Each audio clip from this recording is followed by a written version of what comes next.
What is a hobbit?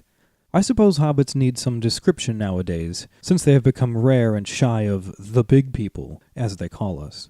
They are, or were, a little people, about half our height, and smaller than the bearded dwarves. Hobbits have no beards.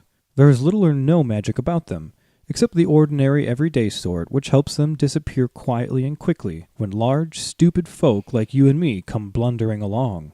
They're inclined to be fat in the stomach, and they have clever, long, brown fingers, good-natured faces, and laugh deep, fruity laughs, especially after dinner, which they have twice a day when they can get it.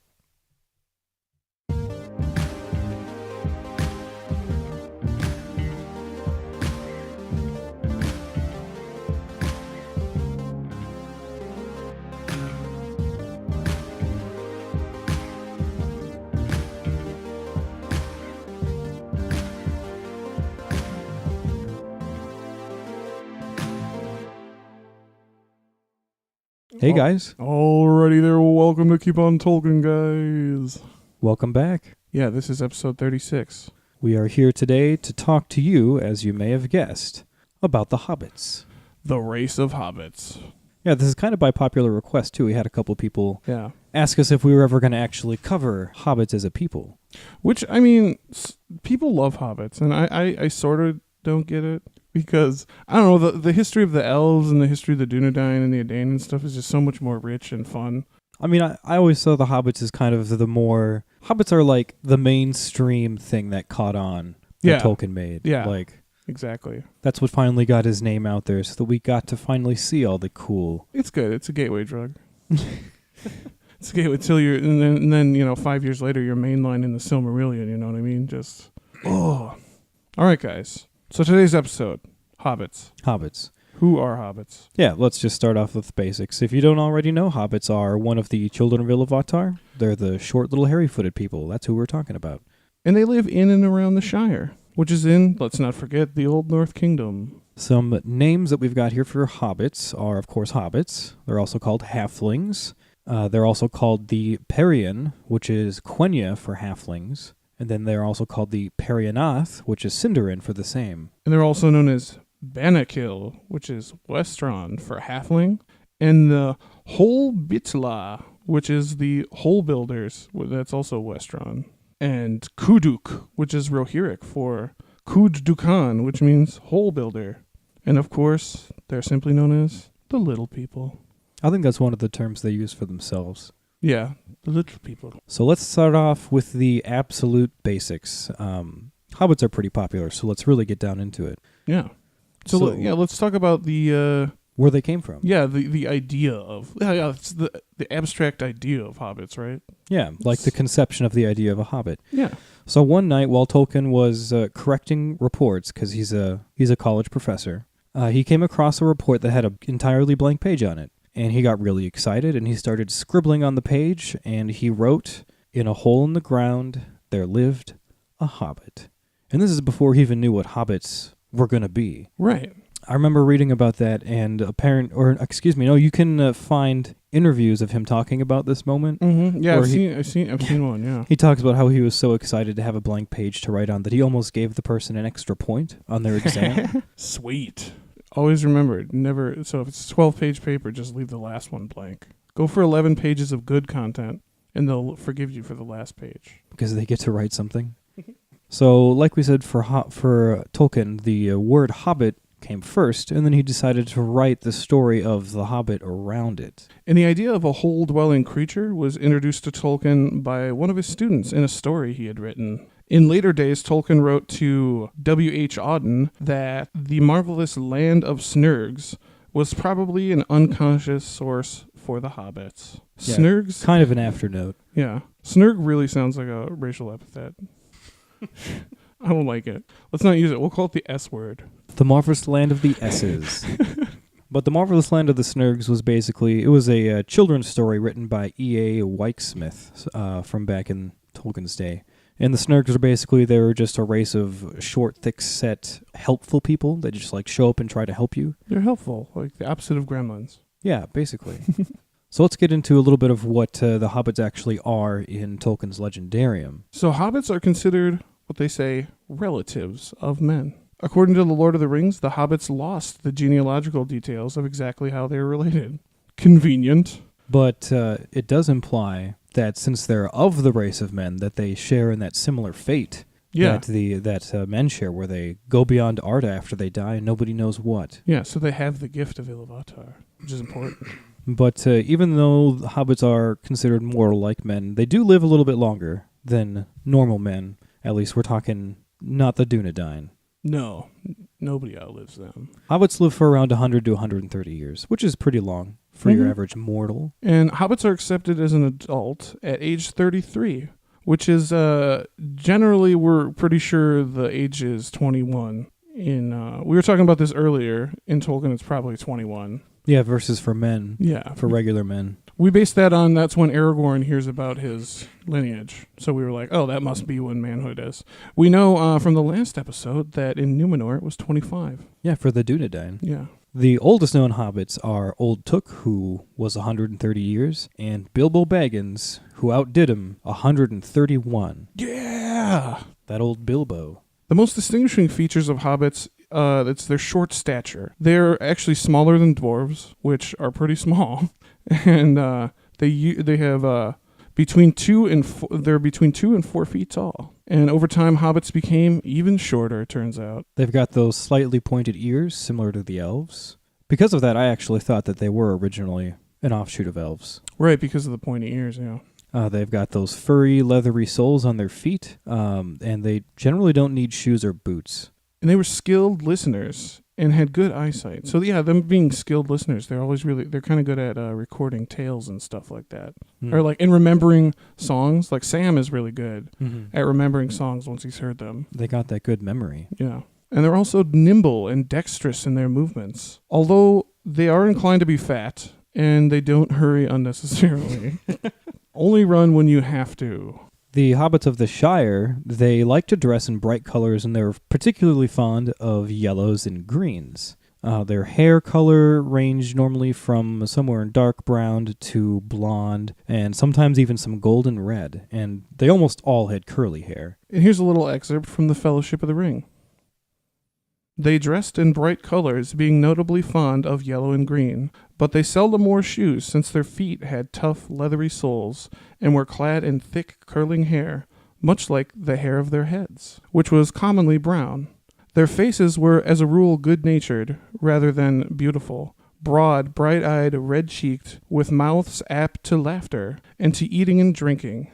And laugh they did, and eat, and drink, often and heartily, being fond of simple jests all of the time. A lot of good qualities in the hobbits. Yeah, they're cool. I like that they're always fond of simple jests, pretty much like whenever. Yeah. They're always down for a good joke. Yeah. We're probably going to be referencing that excerpt was from Concerning Hobbits in the Fellowship of the Ring, which is where a lot of this information comes from. Yeah, the bulk of it. If you ever wanted to know anything about hobbits, you basically look there and it tells you all you need to know. Yeah, and honestly, if you haven't read it and you claim to have read the Fellowship of the Ring, you're a liar, because it's in the beginning of the book, so read it. So let's get into a little more of Hobbit culture and some of their other characteristics. Hobbits spoke the common tongue, which is also known as Westron, and most hobbits were friendly and happy-go-lucky. They were fond of farming, socializing, talking about genealogies, and giving and receiving presents. And apparently that note about genealogies, apparently they were like particularly fond of talking about genealogies. Oh yeah, because they're always like, they know exactly how they're related to people. Yeah. And because their family trees are so fucking close, they're like, that's he's my second cousin once removed on my mom's side, and my third cousin twice removed on my dad's side. Yeah, they're super into that kind of stuff, and apparently if you ever were to go like visit Shire folk, it's suggested that you get to know their family trees, because they're crazy about that stuff. They love their books all about family trees. Apparently they love books of things that they know already. They don't like new information. They like books about things that they know. A quick excerpt from The Fellowship of the Ring again. They love peace and quiet and good-tilled earth. A well-ordered and well-farmed countryside was their favorite haunt. They do not and did not understand or like machines more complicated than a forge bellows, a water mill, or a hand loom, though they were skillful with tools. They are quick of hearing and sharp-eyed, and though they are inclined to be fat and to not hurry unnecessarily, they are nonetheless nimble and deft in their movements. They possessed from the first the art of disappearing swiftly and silently when large folk from whom they do not wish to meet come blundering by, and this they have developed until to men it may seem magical. Do you believe in magic in the Hobbit's feet? Yeah, apparently hobbits aren't supposed to be magical in pretty much any way. They just have this talent of disappearing that men think is magical. Yeah. They're just really good at it. They're just good. But another common and well-known quality of hobbits, they love food. This is where I jive with hobbits right here. Oh, yeah, really Food. hard. You know, there's a rumor that they're going to make a Lord of the Rings theme Universal Park. Really? Yeah, could you imagine the food in the Hobbit part? Oh, that'd be so awesome. Oh, yeah. But hobbits, yes, they love food, and they enjoy 6 meals a day when they can get them. And that's breakfast, second breakfast, elevensies, luncheon, dinner, and supper. He knows about those, doesn't he? Yeah, they liked simple food like breads, meats, potatoes, and cheeses. They also had a particular fondness for cakes. But Cake. above all, they are known for prizing mushrooms above like everything else. Yeah, mushrooms are so good. I love mushrooms. They're delicious. You don't like mushrooms, do you? I can do mushrooms. You like mushrooms on pizza? Nah. I like cooked mushrooms, like when they're cooked in, I don't know, foods and appetizers. On pizza, I don't know. Dude, those deep fried mushrooms at the state fair are really good. Yes, those are really good. Yeah. I'm hungry. Are you hungry? Yeah, no, I'm super hungry. Talking about all this food. So other than food, hobbits also developed a keen taste for brewing and drinking ales. Which is great because I'm recently getting into ales. You know what I mean? Like for the last couple of years. I think it's as you get older, yeah. Get like, to appreciate a good ale. Yeah, when I was like underage, I like, you know, like the lagers, yeah. Like Coors Light and shit. Yeah, but the ones that are like watered down piss. Yeah, now I like ales, so I would love to hang out with hobbits. They also loved smoking pipeweed and blowing smoke rings. Blowing smoke rings was actually first started by Tobold Hornblower of Longbottom in the South Farthing. He was the one that started growing the Longbottom leaf. Yeah. Old Toby. But apparently smoke rings was like a particular pastime that they had. Mm-hmm. Do you believe we're not going to get into this because it's a huge debate. Okay. Is pipeweed an intoxicant? Go. How do you mean? Like, does it make you feel more effects than tobacco? I'd say no, because I'm pretty sure Tolkien explicitly compares it to tobacco on a handful of occasions. I don't have any to note off the top of my head, but I'm pretty sure it's supposed to be tobacco. I know everyone loves to think that... well, because in the movie when they roll up to Isengard, Pippin and Merry don't look like they've been smoking tobacco. You know what I mean? They'd also been drinking, though. They had that cups is true. of ale. They were drinking.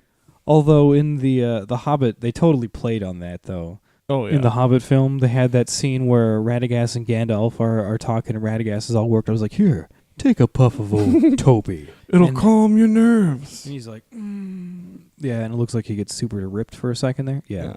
Wow. Yeah, the Hobbit movies are so great. To hear more about that, let's see episodes 1 and 2.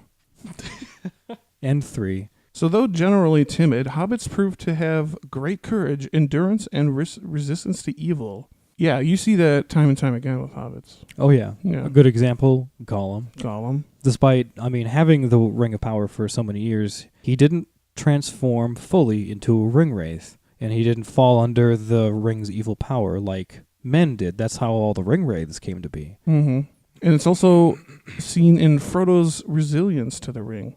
But as we learned, even Frodo's resilience, not enough. #Frodo failed. #Frodo failed. We're starting it. Started on Twitter, guys. Don't forget. Yeah. And follow us on Twitter. @ KOT Podcast on Twitter. It's fun. During the long winter also, Gandalf states that he admired their uncomplaining courage and their pity for one another. And thanks to that, Gandalf thinks that's why the hobbits survived that long winter. And during their wandering days, hobbits were able to easily adapt to the environments that they visited, adopting the customs and language of the people they were in contact with. So, yeah, they're good at learning other people's languages and cultures. Yeah, they're really good with the culture thing in general. Mm-hmm. That's kind of what they're all about. Yeah. Because that's like just what they do in the Shire. Mm-hmm. I like hobbits too because they're very hospitable. Like if you go to a hobbit's house, they're going to feed you and like Oh, yeah. give you some pipe tobacco to smoke, you know. You should have seen his air quotes. Hobbits are entirely without non-human powers, but are represented as beings more in touch with nature, the soil and other living things, plants and animals, and abnormally for humans, free from ambitions of greed or wealth. They are made small partly due to exhibit the pettiness of man, and mostly to show in creatures of very small physical power the amazing and unexpected heroism of ordinary men in a pinch. Yeah, apparently hobbits are just supposed to be real tough, resilient little motherfuckers. Mm-hmm. Hard to kill. After settling in the Shire, hobbits preferred a quiet and peaceful lifestyle, and they became very ignorant of the happenings of the world, very suspicious of other people and other places, and they refer to them as outsiders. See, here's where I don't like hobbits. They're very xenophobic, and I don't like xenophobia. Yeah, they're really not open to much outside stuff. Yeah. They're pretty much just like, they just choose ignorance, basically. Mm-hmm. The calendar of the Shire is actually pretty similar to our own. In Shire reckoning, they have 12 months, and their months are consistently 30 days each. Unlike ours, which fucking change. Yeah. And then every 4 years we add a day. Okay. I mean, obviously there's scientific reason why we have to do that, but I mean, Yeah, it's just nice that they have such a clean-cut calendar. Their world worked out so well. You don't have to do that trick where you count on your knuckles to find out how many days are in the month. They're all 30. Shit, it's March. March has 31 because you know why? That's your birthday, the 31st of 31st of March. It's me. I always remember that there's 31 days in March because your birthday's on the last day of March. I remember that for that reason too. Like for the instance, my birthday's April 18th. I have no idea how many days are in April. 30? Mm-hmm. 30? Okay. It's a day after a 31. Okay. Or it's the month following a 31-day month, so it's 30. Yeah, whatever. I prefer the Julian calendar. Well, since we're talking about birthdays, we may as well also mention that in the Shire, the hobbits also developed the custom of giving away gifts on their birthdays instead of receiving them. Yeah. Good example is Bilbo's 111th birthday. Yeah. They didn't really touch on it in the movie, but if you read the book, there's a whole process that poor Frodo has to go through. Yeah. Of just like dishing out gifts. Yeah, dude. And like the kids get like dwarf-made toys and stuff from Lake Town. Bilbo has some cool stuff. Yeah. I just thought that was a really cool Hobbit tradition, giving away gifts on your birthday rather than receiving. Yeah, I like that. And it said they do that specifically because they end up having like 2 presents a week on average. Yeah, because everybody's got a birthday, you know what I mean? Like, yeah, it's true. So let's get into some of the early origins, where in time hobbits came into play in the Legendarium. The exact origins of hobbits are unknown.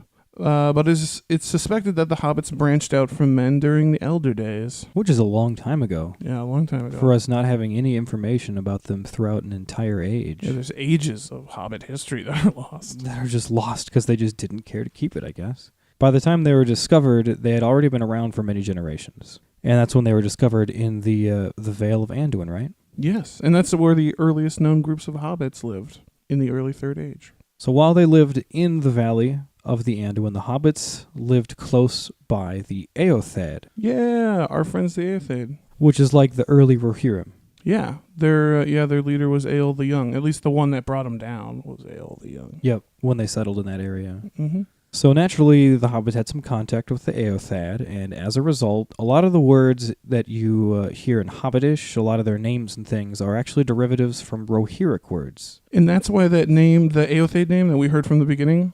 Hobbitula, is... Holbitla. Holbitla. And that is hole builders in Rohirric.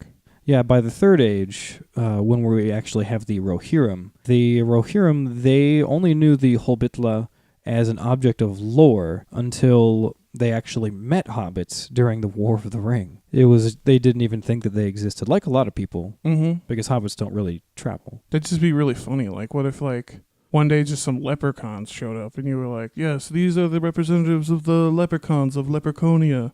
And you're like, oh, shit. Oh shit, first, two things just happened. I learned that there are leprechauns, and two, there is one standing in front of me. I would be super interested in leprechaun history if I just found out that they existed. I'd get all into leprechaun lore.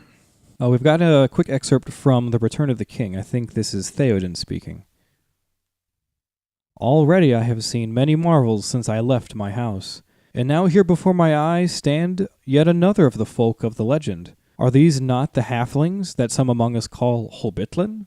But I will not deceive you. We know no tales about hobbits. There are no legends of their deeds, for it is said that they do little, and avoid the sight of men being able to vanish in a twinkling. Yeah, so the Rohirrim have heard about these guys. Yeah, because they had that contact way back in the day. Yeah. But they thought that they were just old objects of lore. Mm-hmm. And by the time where Hobbit history starts, there are 3 breeds of hobbits. And they have different characteristics and temperaments. And those 3 types are the Harfoots, the Stewars, and the Fallowhides. The Harfoots are the most common type of hobbit. These are generally the hobbits that you are imagining when you think of hobbits. Mm-hmm. Stereotype. Yeah, the stereotypical ones. They're smaller, they're darker skinned, they're less adventurous.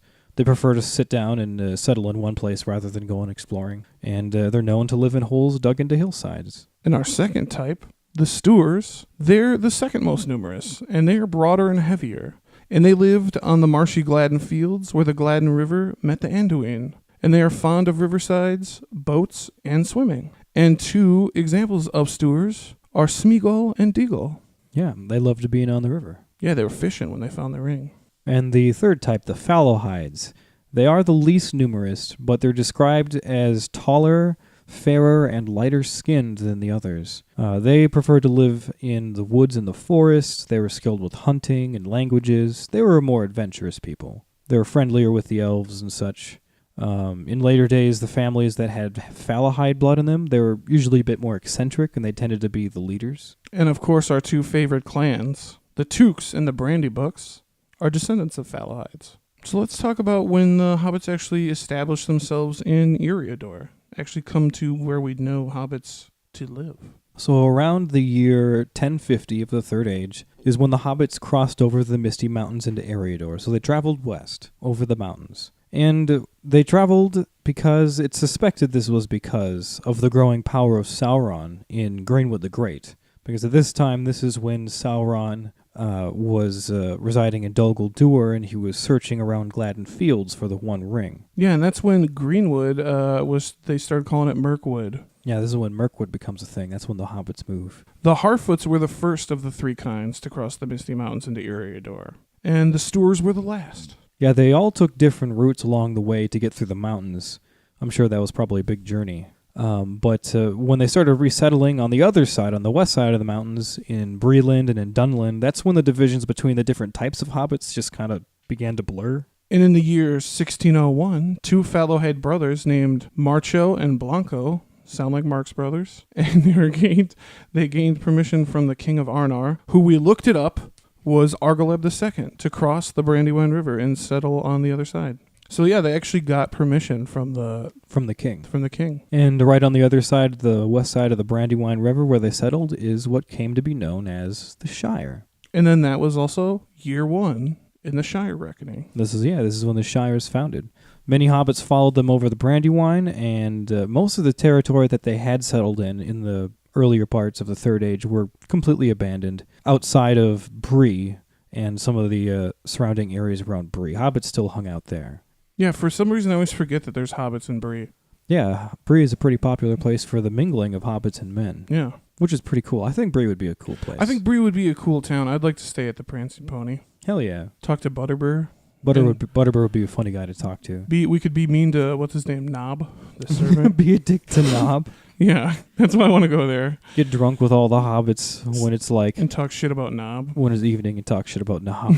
While he's like over in the corner too, he can definitely hear you. Now, in the year 1636 is when we get a pretty terrible event. It's known as the Dark Plague. So they've been settled here in the Shire for about 35 years when this comes around. And many hobbits were killed, just like many men were killed. Yeah, we've heard about this before. Yeah, in the Kingdoms of the Dunedain series. Check them out because they're super awesome.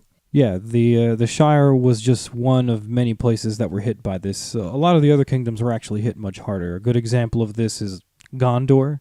This is the time and the reason why Gondor stopped their guard of Mordor, because this plague came through and just wiped them out. Yeah, and also it's the reason why they were able to give Rohan to the Eothade, because Calenarden, which it used to be called, was depopulated from the plague. Yeah, everyone just died. Yeah.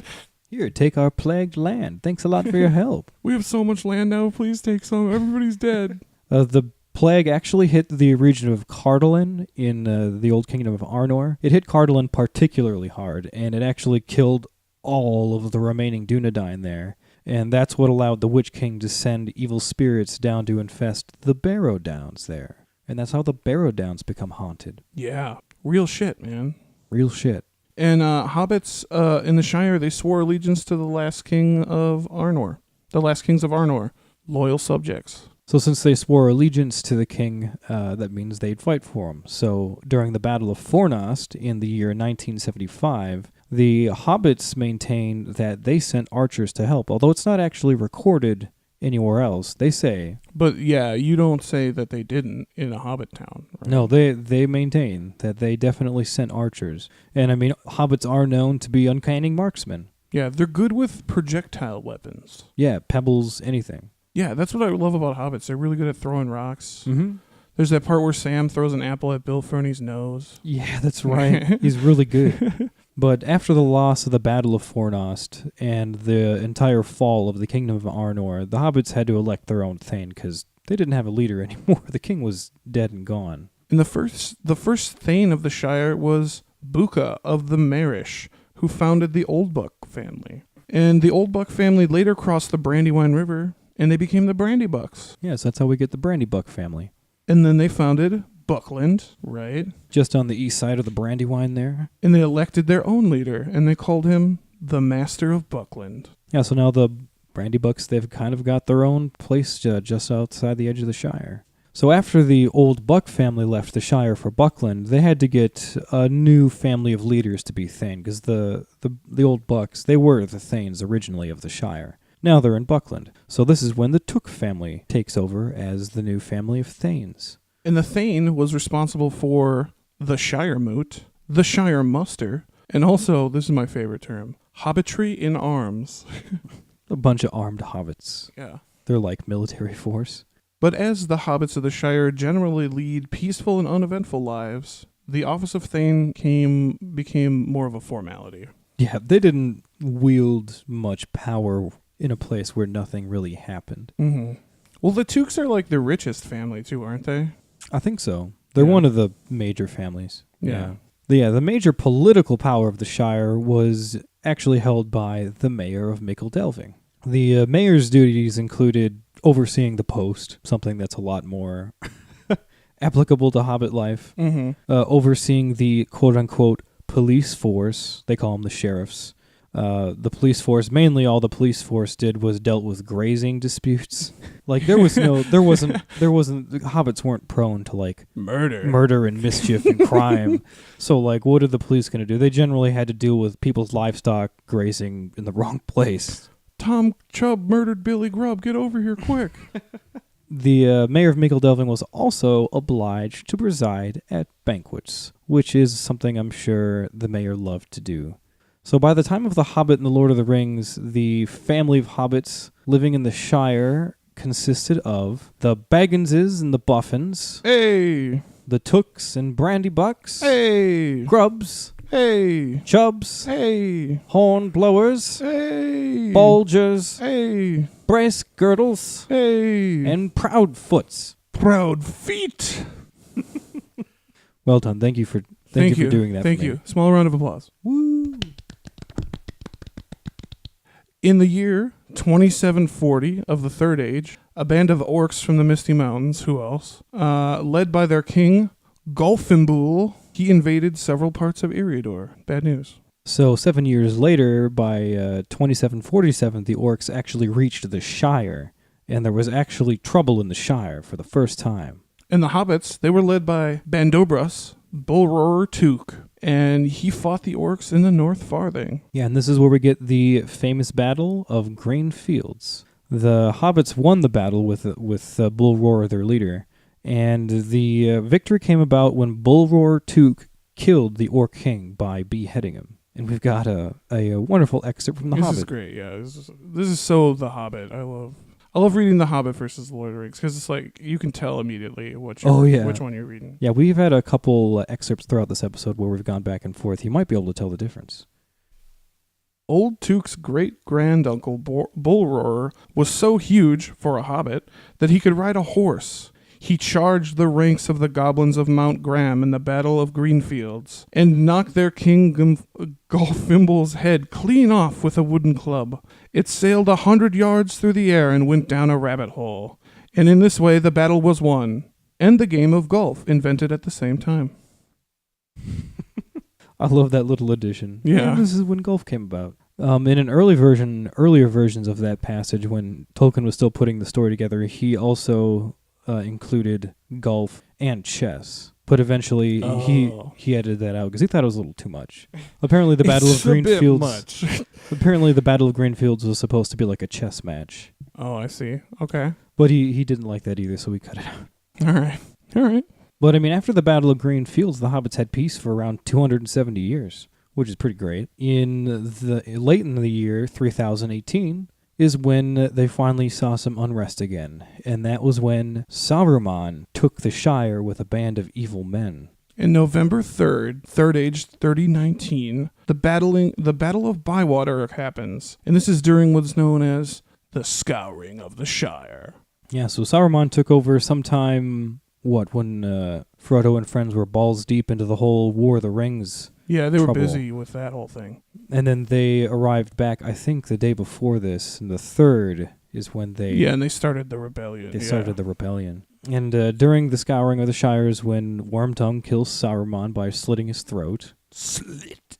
And before Frodo could react, the hobbits went ahead and just shot Wormtongue, and that's when Wormtongue gets killed with 3 arrows. So endeth the Wormtongue. But all in all... we're not going to get into too much other detail about the Scouring of the Shire because, spoiler alert, we might actually be doing that as its own episode coming up sometime here. No, we would never do that, Joel. What are you talking about? Never? No. We will never do. Mark my words. We will never do a Scouring of the Shire episode. Not on this podcast. Not on this podcast. Go elsewhere for that. But after the 3rd Age, going into the 4th Age, it's not much else is known about the hobbits. We know that their numbers dwindled down and their stature actually became progressively smaller. In the prologue concerning hobbits in the Fellowship of the Ring, it states that they have survived until Tolkien's day. He does write about them in the present tense, so apparently they still survived on. They didn't all die off. They're still around, guys. They're still around today. They're just real good about staying out of sight. Maybe they live in Shetland with those ponies. Remember? Those tiny little ponies? Yeah. That'd Maybe the people cool. are really small, too. I was thinking of that the other day. Maybe the horses are small because the people are small. Is there anybody from Shetland Islands listening? Are the people as small as the horses? Is that how this came about? Yeah, I was thinking of that while I was driving. But that's most of the actual history and everything that we've got on the Hobbits. We thought we'd kind of end that off with a really cool quote from Tolkien from one of his letters about him talking about how he's a Hobbit, actually. So a quick excerpt from one of Tolkien's letters. I am, in fact, a Hobbit in all but size. I like gardens, trees, and unmechanized farmlands. I smoke a pipe and like good plain food, unrefrigerated. But I detest French cooking. I like and even dare to wear, in these dull days, ornamental waistcoats. I am fond of mushrooms, out of a field, have a very simple sense of humor, which even my appreciative critics find tiresome. I go to bed late and get up late when possible. I do not travel much. That was the most English shit I've ever read in my whole life. I know. I love so how great. It's so English it even took a second to say fuck you to the French. Mm-hmm. Right there in the middle. But I detest French cooking. He just had to throw it in there. Yeah. That's not... it's not like detesting French cooking is a characteristic of hobbits or something. No, yeah. He just had to throw it in there. Yeah, those hobbits hate crepes, dude. Are crepes French? I don't want to sound like an idiot. Are crepes French? You're asking the wrong guy. Oh, I I'm the don't one know. that thought New Zealand was not an island. Let's hit up Tristan on Facebook. Tristan, he's from one of our listeners. He's from France. We'll ask him. Crepes French. Are crepes French, or is that just bullshit? To kind of end things off here, let's review some of the notable hobbits. This is a fun list. Start from the top. Of course, we start with Bilbo Baggins. And then, of course, Frodo Baggins. And then, of course, Samwise Gamgee. And then, Marietic Brandybuck. We've got good old Peregrine Pippin Took, Frediger, also known as Fatty Bulger, Farmer Maggot. There's Rosie Cotton in the Cotton family. Yeah, there's a whole bunch of Cottons. And the Sackville Bagginses, Lobelia, Otho, and Lotho. And, of course, Smeagol. and his cousin Deagle. So we're going to close off with a little segment here called, What's Your Favorite Hobbit? Who's your favorite Hobbit, Joel? We were actually talking about this just before the episode, and I said we're probably going to say the same one. Yeah, but We're we're not. You changed it? I changed it because I don't know why I totally forgot. Okay. Who's your favorite? All right. I'm worried now. Okay. Samwise Gamgee, of course. Yep, and I was going to say Sam as well until I remembered Bilbo's my favorite. Oh, of course. Yeah, Bilbo's the shit. He's like a lore master and stuff. I love Bilbo Baggins. Yeah, Bilbo's awesome. Good songwriter. Yeah, he is a really good songwriter. Yeah, he is. Mm-hmm. Those are our favorite hobbits. Yeah, I think Sam is just the shit. I think. Who are your guys' favorite hobbits? Yeah, let us know who your favorite hobbits are, guys. Hashtag favorite hobbit. Hit us up on Twitter. Hashtag favorite hobbit. But let's get to our next favorite segment. What did we learn today on KOT? What did we learn? So today we learned about Tolkien's initial conception of hobbits and their age and appearance. We learned about their culture and characteristics, and also where they come from. And we also learned about their move into Eriador and the establishment of the Shire. Yeah. We learned about all those things and more. Yeah. I feel like we're advertising for the episode we just finished. Yeah, you want to hear more? Just rewind the episode. Yeah, just go ahead and rewind it. But that's all we've got for you today, folks. That's all for the Hobbits episode, guys. Thanks. Hope you enjoyed it. Hope it was everything you guys wanted it to be. Yeah, we hope we kind of covered everything everyone wanted to hear. Thanks again to everyone for listening. Thanks so much. Listens are flooding in these days. It's really fun to see. Don't forget to like and follow us on all the social medias. And that includes Facebook, which Joel tends to do more. The Twitter, which I tend to do more. And I also started a personal Twitter if you want to follow me in more candid discussions of politics, movies, all kinds of stuff. That's Danny J, JAYKOT on Twitter. And then also we have Instagram, which is fun. And don't forget the YouTube. Oh yeah, let's not forget the YouTube. A lot of people listen on YouTube. If you're a boob tuber. Yeah, or like if your boss like blocks SoundCloud for whatever reason. That's exactly what it's like at my job. Where I work, I have to use YouTube all the time. Yeah, because they block SoundCloud. Because they block all the major websites. Yeah, except for YouTube. If you can't hit us up on SoundCloud, all of our shit is on YouTube, guys. So fear not, you can have it wherever. But yes, also thanks for donating to the Patreon, everyone who does that. And Patreon, if you don't know, is a way to help support us to do what we do. And as a little thank you, we give you some extra bonus content. It's fun stuff. Which is, it's really fun. We're about to put one out soon here, like probably today. So, yeah. Thanks a lot to everyone and all of our Patreons. It really helps us a lot. It does so much. Thank you. But yeah, that's all for us, guys. Thanks so much for listening. I am and will be for a while Danny J. And I am and might continue to stay Joel N. And this is the end. As always, keep on Tolkien. Aure and Tulava.